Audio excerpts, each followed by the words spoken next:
Breaking news. Breaking news. Breaking news. Suisse. Le ministre gabonais du Travail fait entendre la voix du Gabon au conseil d'administration de l'OIT. Merci de rester sur CNN.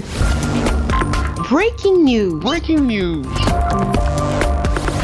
Lors de son intervention à la tribune de l'OIT, l'Organisation internationale du travail, M. Patrick Barbera Isaac, ministre gabonais du Travail, du plein emploi et du dialogue social, s'est exprimé sur un sujet crucial à l'ordre du jour de la réunion du conseil d'administration de l'Organisation internationale du travail, à savoir le futur institutionnel de l'organisation et de ses employés. Madame la Présidente, l'examen minutieux de la structure organisationnelle en cours est fondamental pour identifier les départements, services et unités susceptibles de fusionner dans le but de réduire le nombre de postes de sous-directeurs généraux.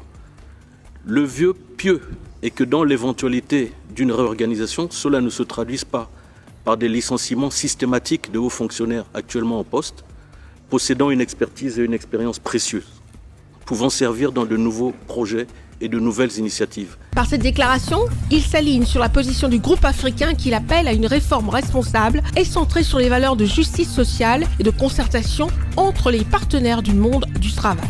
Madame la Présidente, le Gabon souscrit à la déclaration faite par l'Afrique du Sud au nom du groupe africain et vous félicite pour votre élection à la présidence du Conseil.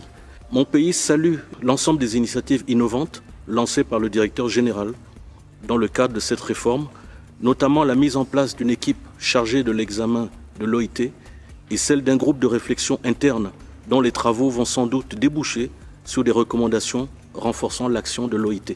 Nous souhaitons que malgré les contraintes budgétaires, les subventions à des instances sous-régionales puissent se poursuivre. Je pense notamment, par exemple, aux subventions concernant le Centre régional africain d'administration du travail. Ce sont des instances spécifiques et de contenu endémique qu'il est nécessaire de préserver. Une position forte qui illustre l'engagement du Gabon en faveur d'un multilatéralisme solidaire, d'un travail et d'un dialogue social renforcé, autant de piliers qui fondent la vision du Gabon pour un avenir plus équitable du travail à l'échelle mondiale. Merci d'être sur CNN, la télévision autrement. Les programmes se poursuivent. Retrouvez toute l'actualité afro-mondiale en ligne et en multidiffusion sur CNN, C-Web Info et plateformes digitales, Facebook, YouTube, Instagram et en simultané sur Radio Voltage 2.